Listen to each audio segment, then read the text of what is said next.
Hello and welcome to this week's edition of the Cardinals Scoreboard Show. This is Trey Graham along with Cardinals head football coach Matt Nally coming off a big victory over Frisco Liberty. Coach, welcome back. Thank you. Yes, sir. You're still dressing pretty nice. Yep. Trying to, look the part.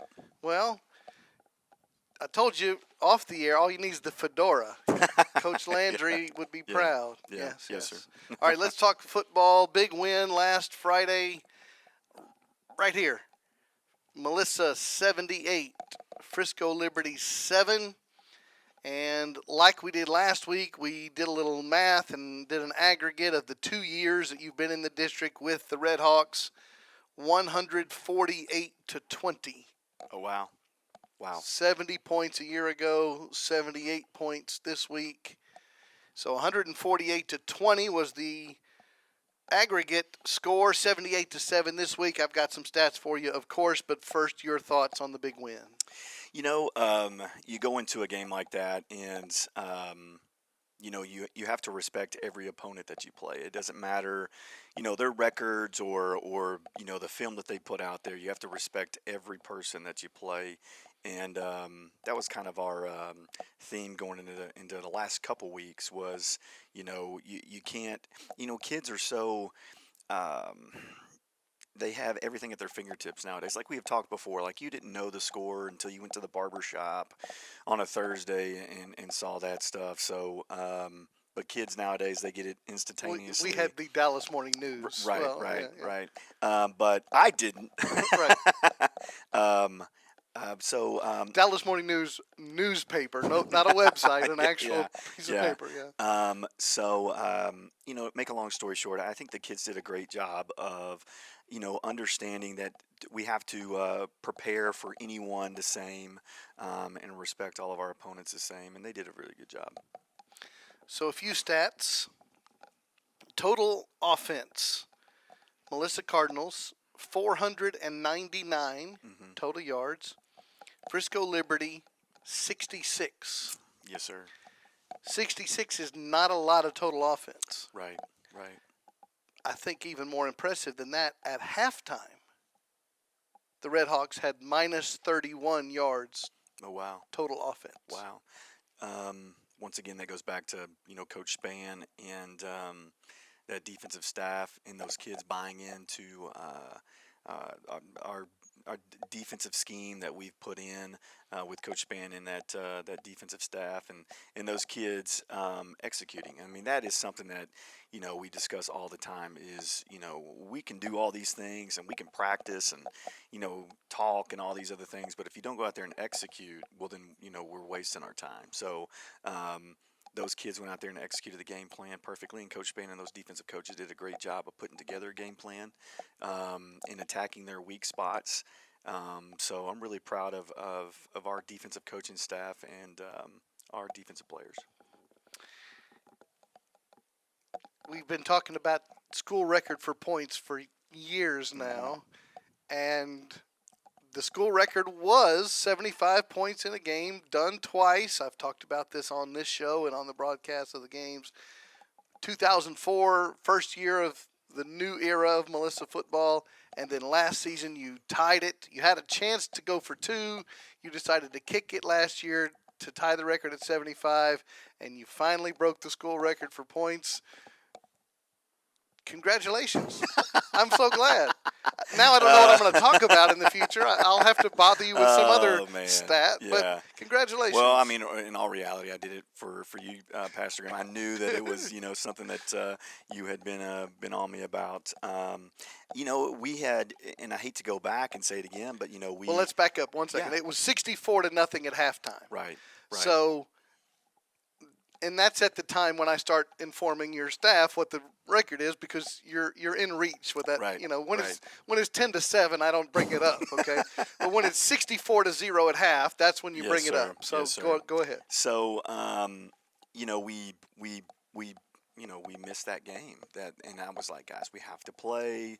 And then you go into halftime and in situations like that, and I'm looking at how many plays that we've played offensively, how many plays that we played defensively, and but you also you're worried about, you don't want to get anyone hurt, and things like that. So you kind of figure out a kind of a plan going into the third quarter, in situations like that where you still wanted your your starters and your rotational guys to play, but you also kind of wanted to start rolling them out and rolling some other kids in that need experience. So yeah, we came in with a plan, and we did a great job of coming out of halftime. And the thing is for me personally, is how we start a game and how we start the second half. And we've done that the last few games of starting really well. So that is something that I am excited about and proud of. And once again, I mean, the thing that I am so impressed with our kids is everyone has really bought into the overall dynamic of special teams and being a rotational guy or a role guy. We don't have these entitled issues that some other teams have. A lot of times, that you'll see, our kickoff one will go down, two or three times, then our kickoff two will go down a few times, and there's not drop off. I mean, it's the exact same outcome, and it has a lot to do with the fact of those kids once again buying into the scheme, but the coach is coaching it up too, and just the overall culture piece that our coaches and kids have this year. And it's an exciting time right now to be a Melissa Cardinal. And you were planning ahead. You were thinking ahead. I'm gonna set this record. So when it was 64-0, I said, you know what? I'm gonna be in that. I'm gonna be on the fourth floor with Pastor Graham Yes. at 2:30 on Monday, Yes. and he's gonna say, "Man, it was 64-0. What are you doing?" No, I did. I text you because I was Yeah. at halftime. I was like, "I'm gonna do this." Yeah. It was so close, and every week the team has different goals. So that was one of their goals going into the week, that the kids wanted to do. They wanted to set the record. So I was like, you know what, guys, we're gonna do Did it. they know the record? Hmm. I guess by They listening watched. to They me, watched the show. watching us. Yeah, Okay. they watched the Okay. show, Good. so they knew it, and that's what they wanted. So I was like, all right, guys, if we get close, we're gonna do it. So Okay. Something I find interesting. First game of the year, the loss in the opener against Don Bosco, and then this past week, your opponents changed quarterbacks at halftime. hmm And the second guy in both cases did better than the first guy. hmm hmm What do you think of that? I don't know. I know that Don Bosco was. They were trying to kind of feel out who their quarterback was. They had a kid that I still think is really good. He was their backup last year and played a lot. He was a starter against us, and he was a junior. Like I said, I thought he was a great quarterback. But they had a move in, and I don't know how to say his last name, Shane, Shane. yeah. They had a move in, and he's Sophomore, very talented. son of the general manager of the New York Giants. Yeah, very talented kid, and I think that the older one is a little bit more talented, but I think the younger one had a little bit more moxie to himself. So I've been keeping up with them. They're undefeated. I've been keeping up with them. They just got off a bye week this last week, but they've been playing all over the place. They played us, then they played, I think of a team out of Florida, and then they ended up playing another team out of Jersey. But that kid, the Shane kid, is the starter. And like I said, I mean, when you're playing that position, I mean, talent is talent, but you got to have it in between the ears and in the chest too. So he's got. I think he's smart, and I think that he is very, very mentally tough. The other night, Liberty had kind of been trying to figure out who their starter was as well. So number 3 was a senior, and he started against Lovejoy, and That's the one who came in the second half mhm, against you. yes, sir. And 11 came in the Lovejoy game and really did a good job.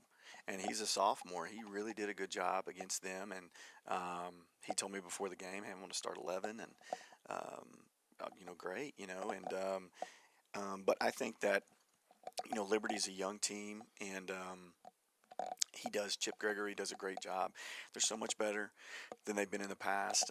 That we played them in the past, and he does a great job. And those kids, I think it's just going to be an uphill battle right now. But I think at the end of the day that they're going to have success, and it's going to be a lot of fun to be a Frisco Liberty Red Hawk in the next few years.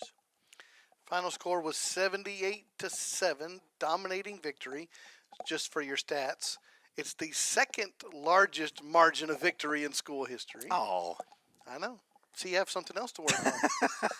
Because when Coach Gagarin beat down those guys in 2004, it was 75-0. Yeah. So margin of victory 75. Yours Yep. was 71. Something else to work on. But I have to bring it up. Mm-hmm. 9 penalties. Yep. 112 yards. Yep. I think that, and I'm going to name drop here, okay? So forgive me, but I was talking to Coach Sweeney at Clemson over the weekend, and Dabo, and I think that the game. Dabo had a rough day on Saturday. He did. Were you speaking to him before that or after No, that? it was after that. Okay. I just try to reach out to people that are having good days, but also try to reach out to people that are having bad days. Because coaching is a fraternity. It doesn't matter if you're in the high school ranks or my 11-year-old son, their team lost to Salina, and you could just tell in those guys are volunteering coaching, but you could tell they hurt for the kids, and they hurt for the people in the stands and whatnot. And one of them came up to me after the game, and was, if you give us any advice, and I was like, man, just have fun and yada yada yada. What I'm trying to get to is it doesn't matter what level you coach, you can only control what you can control, and a lot of people think you can control the outcome of a game, and you can't. All you can do is control how you prepare, how you control with your attitude, how you can control with your effort. So, saying all that to say this, I was chatting with Dabo. yeah. Yeah. And I just think that the game has changed in the regard of, and I'm going to go back, we walked up, going to school, up ways both sides with no shoes on or whatnot. But it's changed so much because of the fact of kids see things nowadays instantly, whereas we didn't know those things existed. We would watch on a Sunday and someone would spike it, and you would go to your high school coach or whatever, and I'm going to spike it. No. Okay, yes, sir. You know what I mean? But nowadays there's so much that's going on, and it's instantaneous, and it's not just one event. It's multiple events that these kids see. So it is, and then you have judgment calls by officials, and you can't hate on an official for a judgment call. Some of it is subjective. Some of it's pretty easy to see. Well, I want to say something we've said many times. Officials, number one, they have a hard job. Mm-hmm. Number two, they're not getting paid a lot of money. And number three, you could call holding on every single play if you wanted to. Correct. So, a lot of this stuff is, like I said, is subjective. And then, you want to talk about, sometimes they call plays for sympathy. Well, I don't agree with that. There's a lot of people out there that believe there's sympathy They would calls. claim, officials would say that's not true. Correct. But that is something that, we do a thing on Huddle on Sundays, where we talk about certain aspects, and then we have a team meeting on Monday mornings, and we do the same thing. And that's the main goal this week is the penalty piece of it, and just because of the fact of you've been around this long enough. If you're going to play somebody, and it's going to be a good tight game, and in those games, if you mess around and you have penalty, that will cost you the game. So, and I was talking to Coach Dodge over the weekend and through text, and they had 6 personal fouls on Friday night against Anna. Now he said that Anna was better than they were and whatnot, but he didn't help them. They didn't help themselves out with those 6 personal fouls, and that's just a perfect example of a good football game with 2 good football teams. And you make mistakes, mental mistakes, and whatnot, and it can cost you. So unfortunately, penalties are a part of the game, and it's in my opinion, it's one of the reasons why you can control the game a little bit with your attitude and your effort. Now, you're going to have those holdings. You're going to have you might reach out and grab someone's face mask and stuff like that. But there's other ones that you can control, and we got to do a way better job at that. Coach speak, you guys use the phrase live ball fouls versus dead ball fouls. Mm-hmm. That one is while you're giving good effort and one is mental. Correct. And the dead ball fouls is the ones that you got to be like, you can't. Those are what we call emotional penalties. Right. And in an emotional penalty, you're making an emotional penalty based off of the way you feel at the moment. And once again, it goes back to, I can't say, I played in the 90s and I made emotional decisions on the football field. I can't deny that. But now everything is, in my personal opinion, everything is so on a grander scale that, you can't make decisions based off. And once again, playing sports is such a great life lesson because, we talked to the team about this a couple weeks ago is, like in your job, you can't, make an emotional decision in your marriage. You can't make an emotional decision as a father. You can't make an emotional decision. You've got to make a decision that's the best thing for your family, the best thing for your children, the best thing for your wife, the best thing. That is what makes a decision a good, manly decision, not a decision based off of how you feel that day or how you feel in that moment. But yes, sir. It's something that it's insane because we're still early in the year, and it doesn't feel like it. You know what I mean? But we're still early in the season. But it just feels like when you look at the newspaper or online, you look at it and you see, everybody is just penalized. But like you said, it's there's holding every play. Yeah. There's holding every play, and officials can't see it all. They're obviously an essential part of the game.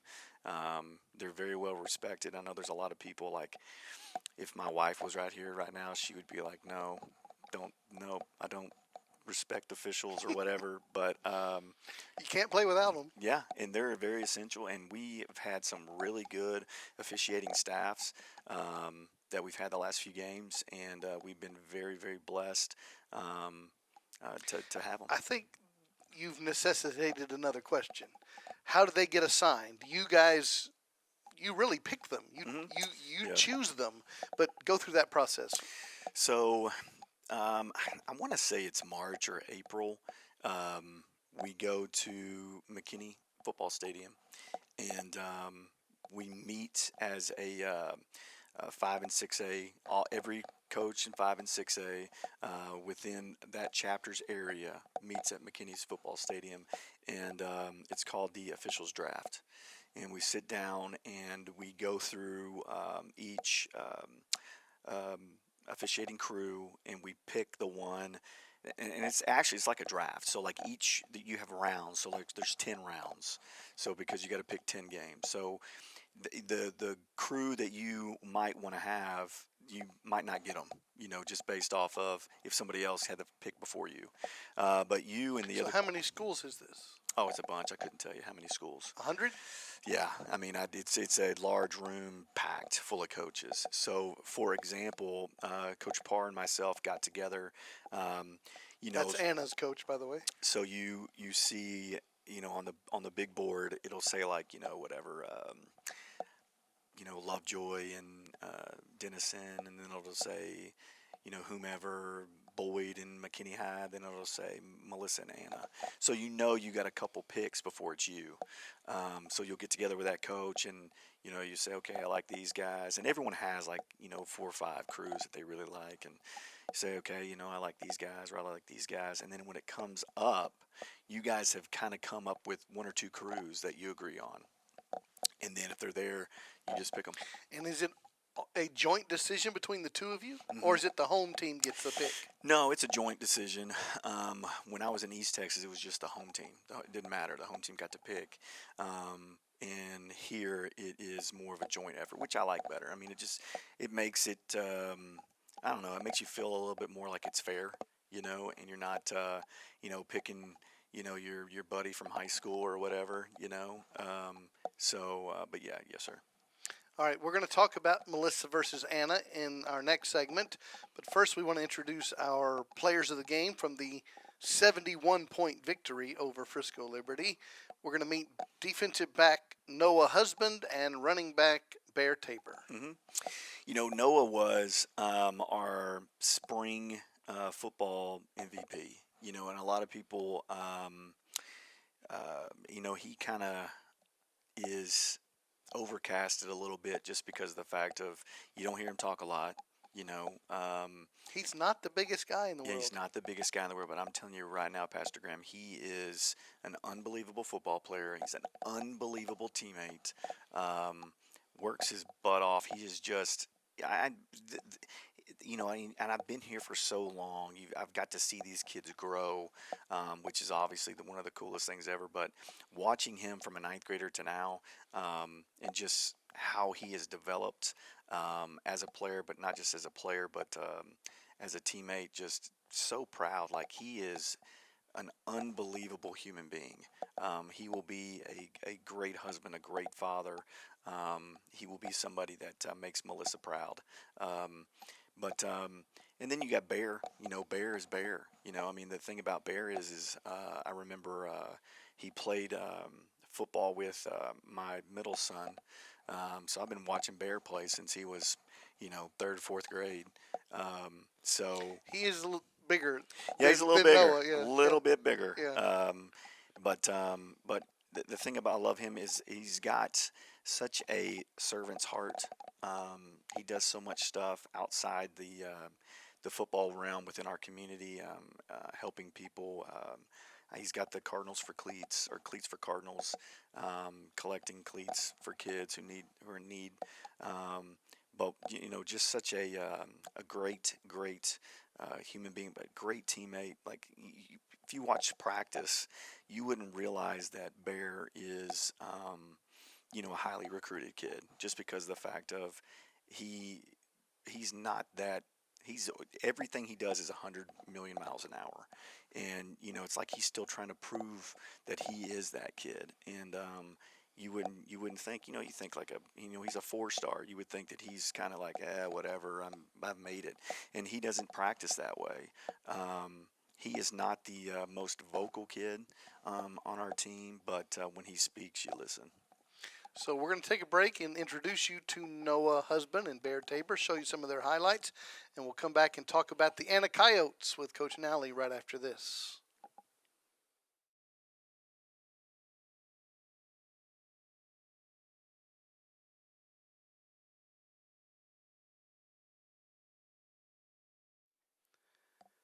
Welcome back to the Cardinal Scoreboard Show. You will get to meet our players of the game for the big victory over Frisco Liberty.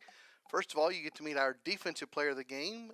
He is a defensive back, senior number 26, Noah Husband. Congratulations on being the defensive player of the game. Thank you. Congratulations, and this is your first time with us. Yes, sir. All right. How long have you been in Melissa? This is my 4th year. 4th year, okay. Yes, and now that you're a senior, you've grown up under the Cardinals. So what's the difference in being an underclassman and now a senior? I mean, like, it's a difference, but I mean, like, we're more of leaders now. We're more mature, so we get to lead and guide the younger kids to get to where we're at now. Who did you look up to when you were in the lower grades? I gotta say KT. KT was a big Christian Turner? Yes, sir. Okay. Yes, sir. He was a big player for Melissa. Okay. Who else? Nate out of joking. Okay. Yeah, he was a really good player too, because I was a running back. So. Okay. So when did you move to DB? They really transferred me from DB to my sophomore year, I want to say. Okay. Yeah. Do you like offense or defense better? I love my defensive boys, man, but Offense is where it's at, low-key. Really? Yeah. Okay. So you decided to score a touchdown on defense this time. Yes, sir. Okay. Pick six, interception return for a touchdown. Tell us about that play. I mean, I was just praying I don't get caught, you know. So I was kind of tired because I had ran down on kickoff the play before that. So I was like, I just hope I don't get caught. Yeah. Okay. And what route did they run? It was a screen pass. They ran trips to one side, and I kind of just read it. It was in cover two, so it was a little easy. Okay.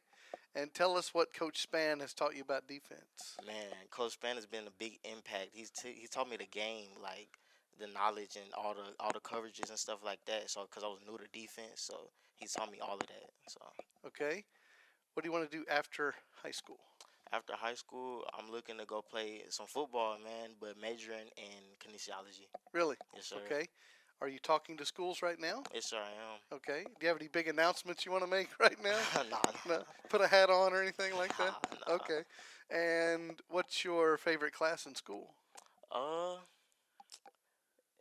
environmental science, probably. Yeah. Why? All my friends in that class. So yeah, So it's a social thing. yeah, it's a social thing. Okay. All right. And what did Coach Nally, have to say after that huge win this past Friday? We made a lot of mistakes, a lot of penalties that's gonna cost us in a big game. So he was really talking about that and how we could have did better, but it was a great game, like overall. So yeah. Okay. Last thing, what do you have to say to all the Cardinal fans who are supporting, watching, cheering on the team? What do you say to the fans?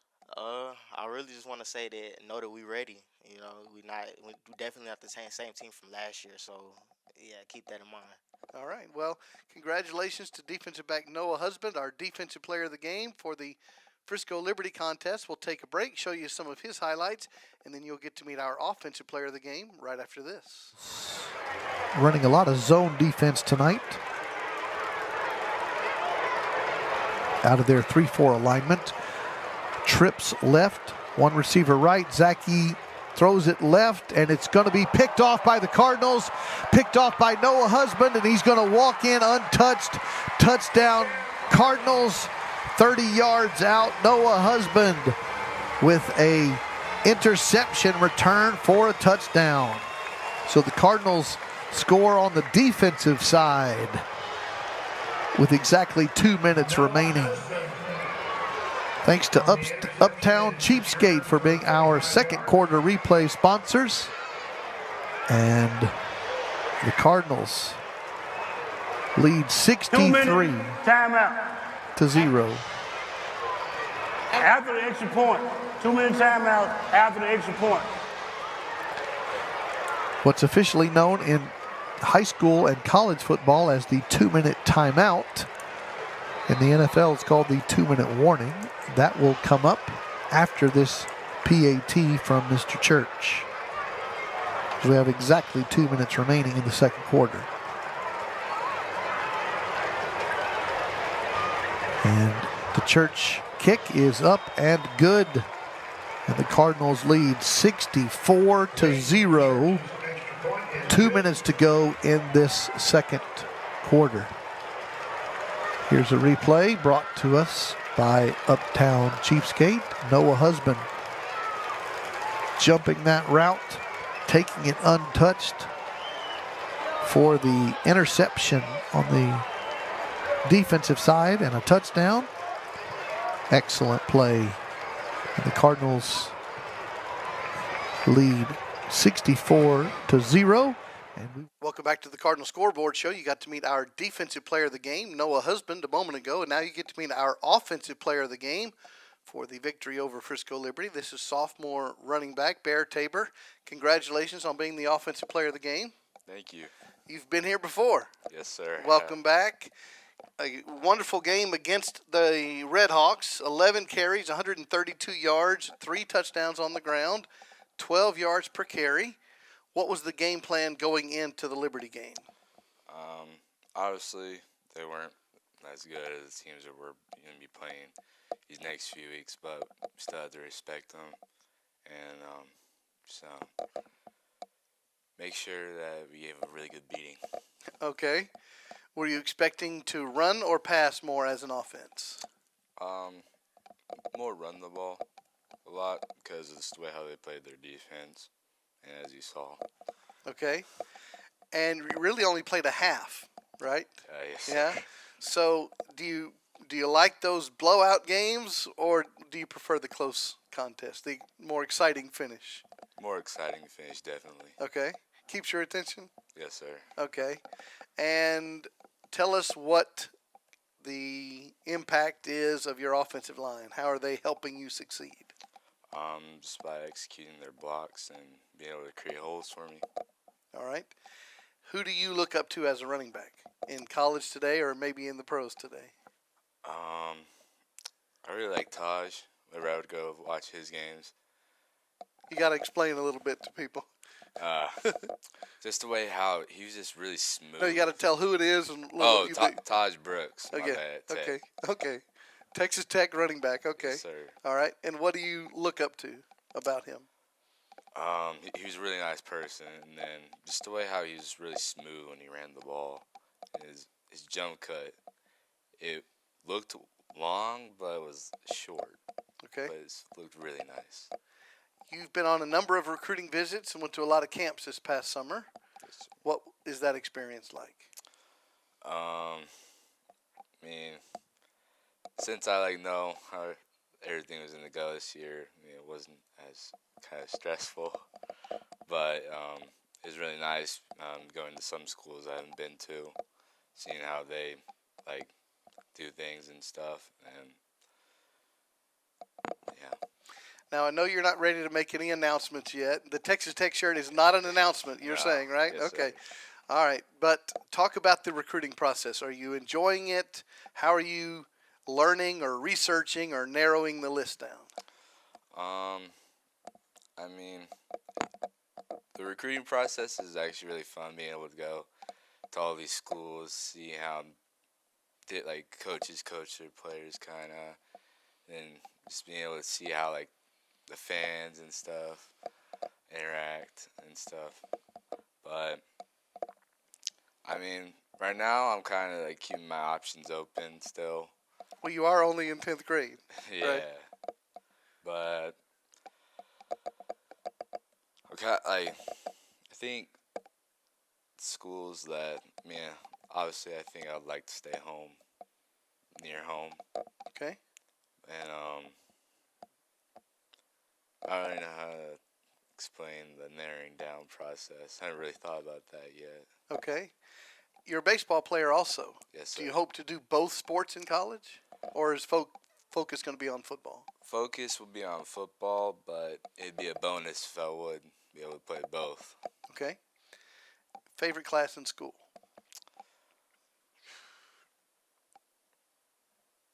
I don't know if you're talking about core, but I'm a really big art person, Okay. sir. What kind? I like to sketch and draw. Okay. Not really a big painter. No? No, sir. Okay. And what has Coach Nally taught you about football? Obviously respect every opponent you play, but just make sure you go out there and make sure they feel you whenever you're done with the game. Well, congratulations for being with us today. Our offensive player of the game with 3 touchdown runs against Frisco Liberty, sophomore running back Bear Tabor. So you've gotten to meet our players of the game. You'll get to see some of Bear's highlights, and then we'll come back and talk more with Cardinals head coach Matt Nally right after this. Can only guess. Let's do it again. Tight right, twins right, one back, one split left. And hand the ball to Bear Tabor over the left side behind a Max Wright block, and he's going to pick up 10 yards. And Cardinals quickly to the line of scrimmage. And give it to him again. Again, following a Max Wright block. He gets a block downfield by Jacob Swain, and he's going to go in to the end zone. No, they're going to call him down at the 1 yard line. 40 yards on that carry. And they're going to spot it first and goal, and the Cardinals are quickly to the line. First and goal from the 1. And the Cardinals line up and give it to the sophomore again, and now he's got a touchdown. So Bear Tabor had a 40-yard run and then a 1-yard touchdown run. And Bear Tabor is on the score sheet tonight. Timeout. Melissa. Cardinals in the red zone to start this drive. Wing left, twins left, split right, first down and 10. Brett Holloway in the shotgun hands the ball off to Bear Tabor, and he's going to basically walk into the end zone. One play and a touchdown for your Cardinals. A 16-yard touchdown run by Bear Tabor, his second touchdown run of the night. And with 10:52 remaining in the second, Cardinals lead 42-0. He took the handoff from the 16-yard line and only made contact with a Red Hawk defender when he reached the 1-yard line.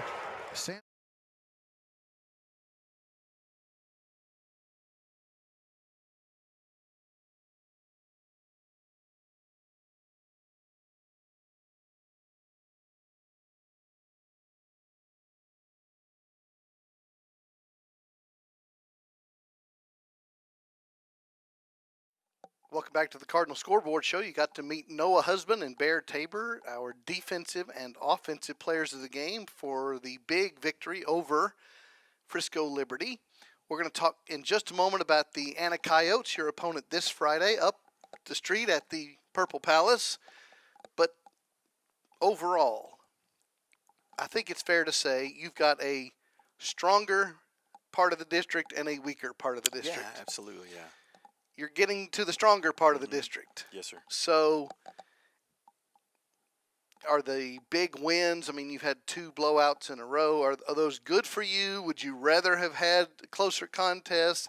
How do you teach teenagers that it's not going to be this way all the time? The mental shift.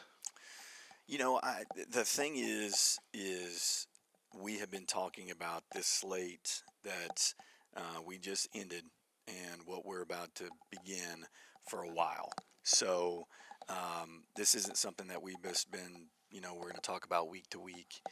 We've been talking about, Frisco Memorial, Frisco Liberty, and then you have to switch focus to Anna and Lovejoy. So, and we're not disparaging anybody Right, at all, but right. it's just pretty much a fact.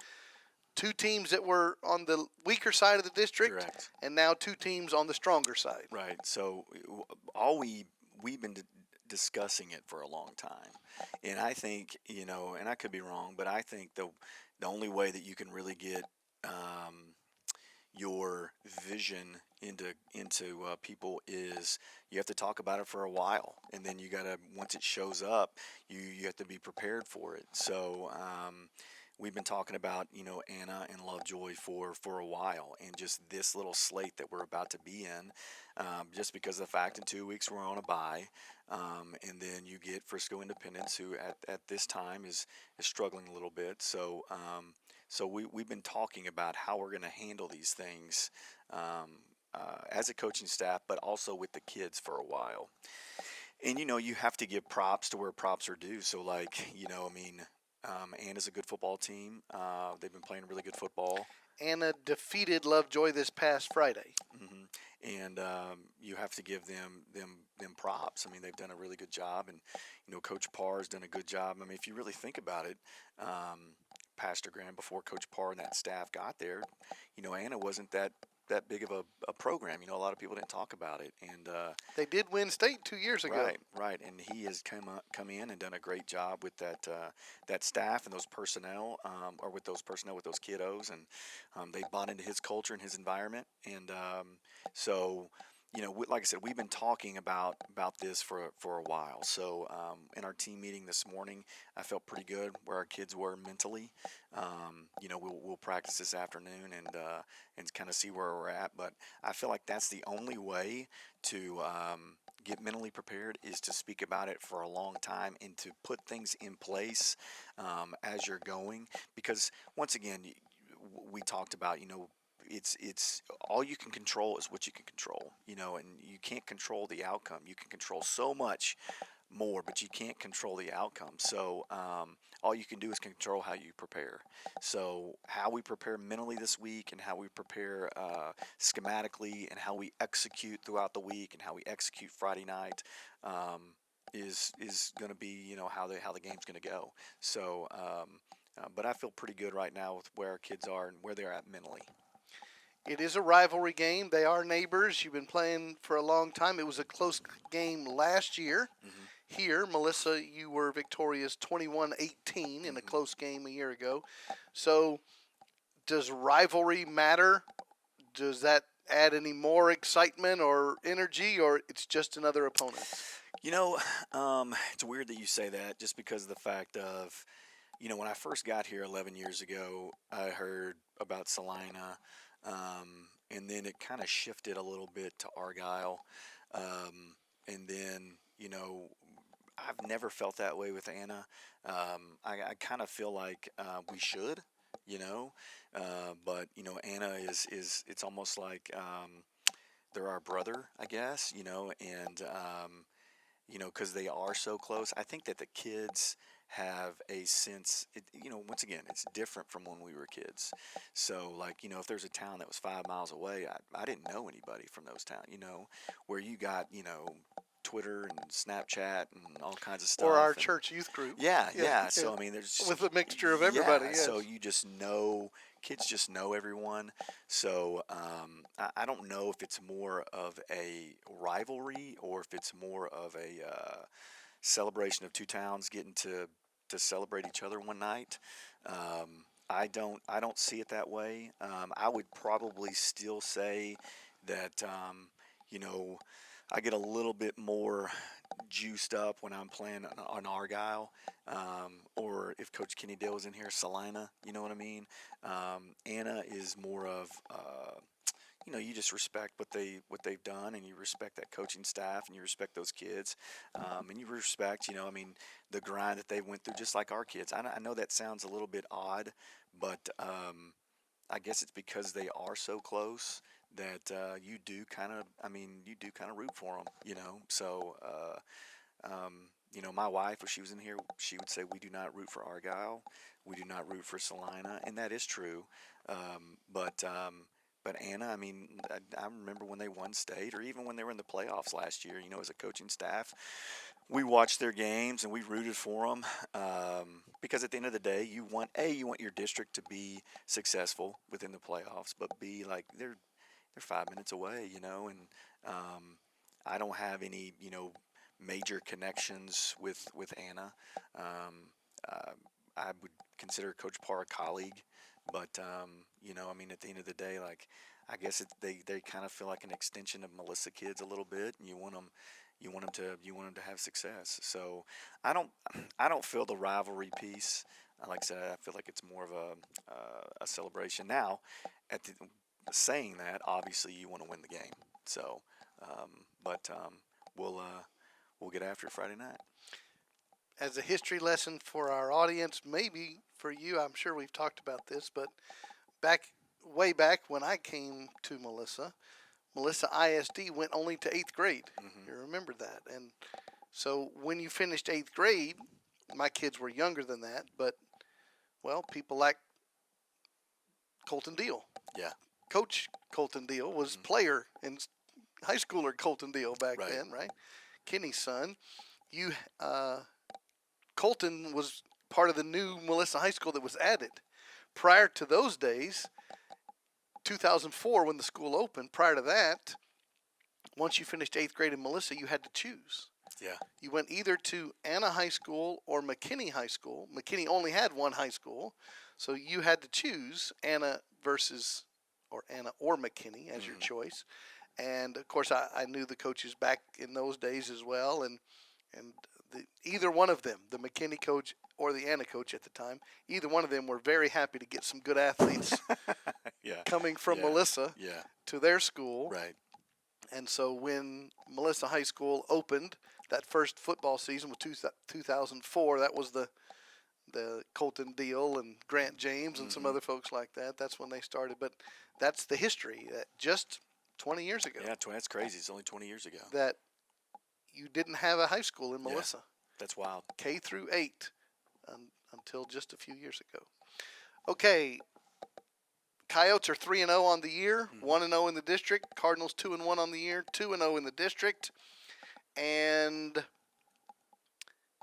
why don't you tell the Cardinal fans kind of what their job is this week against the Coyotes? Yeah. So I mean, you go to Anna, and Anna has a great fan base. They're extremely loud. I don't know I think it's called a Falooza. Vuvuzela. There you go. And they blow those things loud. It's like a kazoo. If you watch the World Cup or the Olympics. Yes. Yeah. Melissa fans show up and be loud, and be excited for Melissa football. But that's about just go out there and let's be as loud as you can and cheer on the Cardinals. We want to say congratulations to Noah Husband for being our defensive player of the game. Congratulations to Bear Tabor for being our offensive player of the game. Congratulations to the Cardinals for setting a school record for most points in a game. Thank you. Now I'll start reminding you that 78 is the school record for points in a game. Oh, by the way, you did it the unusual way. You decided to score 11 touchdowns, go for 2 on the trickeration that didn't work so well. Yeah, did not. And then get a safety. Yeah, I know it. So I know it. It's a weird way to get to 78. Yeah. But it worked out. Yeah, yes, sir, it did. I challenged our defense. I was like, you guys, you say you're so good. Why don't you score touchdowns? And they didn't just score a touchdown. They scored a touchdown and a safety. That's so I got to be pretty proud of them for that. We do thank you for listening. We do invite you to join us, whether you live in Melissa or Anna or other places. Join us in our church home at First Melissa, Sunday mornings 9 a.m. or 10:15 a.m. Lots of information online at firstmelissa.com. And don't forget, a week from Friday, after the Lovejoy game, our First Melissa Student Ministry hosting a 5th quarter event. Big night for teenagers from all the various schools. That's on October the 3rd after the Lovejoy game. Kickoff this Friday up the street at the Purple Palace, home of the Anna Coyotes. 7:30 p.m. kickoff, 7 o'clock pregame show. Coach Kenny Deal will be with me right here on the Melissa Cardinals Network. We will see you then. Go Cardinals.